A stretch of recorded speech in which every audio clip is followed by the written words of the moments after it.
out of the Bronx. Yes.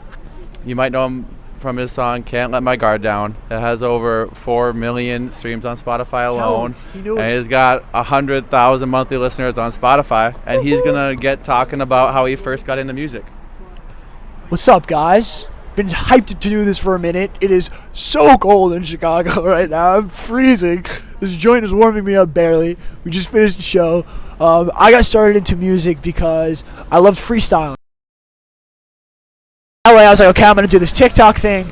And then boom, one of the videos went. I got a little deal with like an independent label for a little bit of money to have me sustainable out there.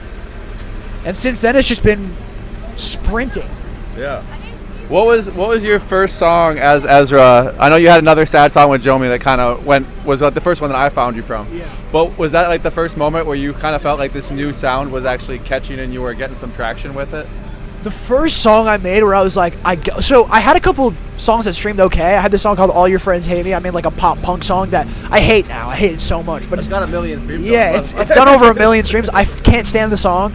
It's just like me. It was me trying to find my sound. And I knew I had a good rock voice. So I was like, let me make a rock song. I used to listen to pop punk music all the time. And it is like a solid pop punk song. I wouldn't say it's the best. It's like good. But it's just like so cookie cutter of what the genre is. And it wasn't. I made There's Never a Next Time. I don't know if you know that one. Yeah. But I made that one and I was like, whoa. I don't know what genre this is. It's like a hyper pop chorus and I'm like pop rappy in the verses and it just feels right. It feels like me. And I could be raspy, I could be soft, I could be falsetto. It just all makes sense over these weird beats. And I was like, I'm going to find my sound. Then me and my friend Niles made Backup Plan. And I was like, whoa. Yeah. I don't know what this is, but I found it. And then I just sprinted.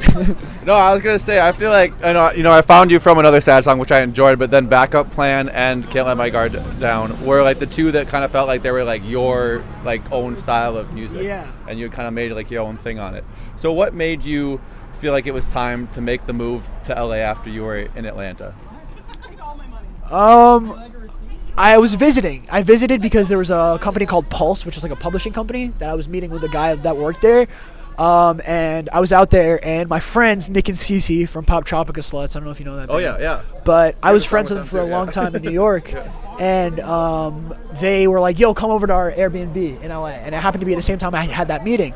So I went over to their Airbnb. I met my friend Sachi. I met my friend Noah. I met my friend Kenny, Kennedy.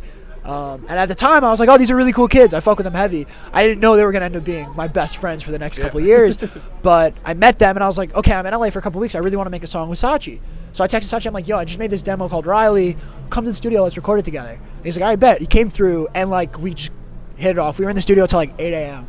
Just like kicking it, making music, playing each other's songs we've made. Like just having the time. Me, him, and Noah were just in there having the time of our life. And then like since then, it was just like, I don't know. They've been my best friends since. And through like thick and thin, I've had like brothers in LA that like keep me held down. And it's like, even if we're not working together at all times, like at first we were like really closely working together. Now we've kind of gone in different directions with our sounds. And it's like he's gone very much down the rock route and I've gone very much more down like the alternative pop route. But I still think it's like we'll forever be connected. And like that's my brother for life. And that relationship is so much more important than somebody like you want for numbers or you want for this and that, which is so much of what music relationships are based off. But like I really found like family in LA, which was like, I'm going to be out here for life. Like, I'm not for life. Don't get me wrong. I don't like LA as a place, but like, I'm going to be out there until shit clicks. Yeah. That's awesome. No, and I think, you talk about all these artists. By the way, I'm high as fuck. I'm sorry if I'm yapping right now. I'm so cooked.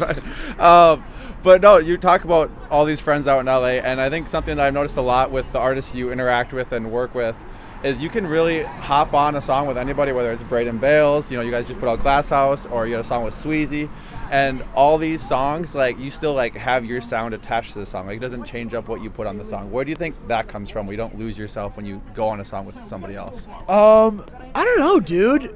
I feel like it's like I think the way I write songs, it's very noticeably me, and I love contrast with production. So this fun fact, the song with Sweezy, I don't think either of us really wanted to put out that much. I could tell. Like when it came out, there was like no promotion. Yeah, like, came out, you guys are just like, promoting sounds really wanted it. And it makes money. It gets us paid every month. It gets me paid every month. Yeah. So it's like, sure, I'll put it out.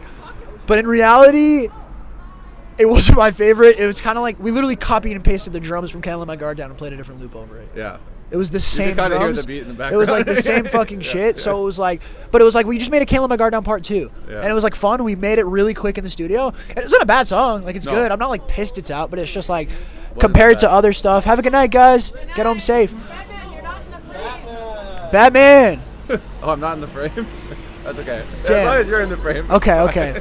But I forgot what else I was saying. You're talking about the song with Sweezy. Yes, but yeah, I just think everything I do, if it's produced, if I'm in the production room, I'm gonna make sure that it comes out good. That one was also produced by Niles, who produced "Can't Let My Guard Down" and produced all the other songs. The one with Braden, it's like I feel like I've narrowed down what it is that I want, and it's like a pop rock influenced song with rap elements in the verses, and I want the hooks to be different because I love 808s.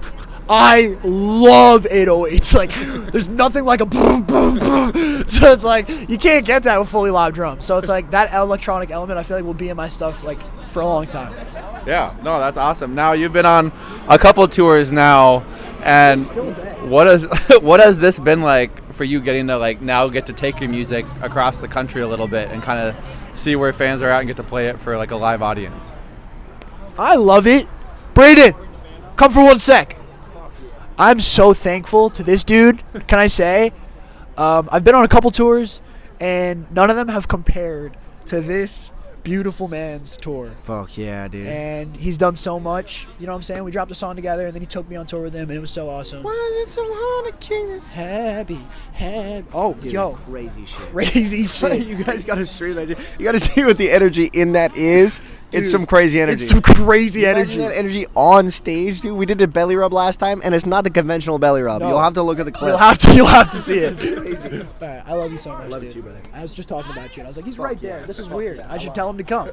But yes, amazing guy. I'm having so much fun on tour. I want to do a quadrillion more, and by the end of the year, I really want to be a headliner. I have something written on my whiteboard. It's the only thing written on my whiteboard at home, and it says, by 2026, you're going to make yourself proud. And I really fucking want to earn that headliner spot. So I'm going to do everything in my power. I'm making the best music of my life. We're going to go off. It's fucking go time. That's awesome. You know, you mentioned a big goal for 2026. You played some unreleased music tonight. What are you thinking, like, music-wise? Do you have any goals for, like, dropping or anything for the rest of this year? Y'all going to see. I might be announcing something cool soon. That's all I'm going to say. You know what I'm saying? It may or may not be spending all of April in the studio to make something that is really important to me, produced by the best producer I've ever worked with, the guy who made Glass House, Stefano.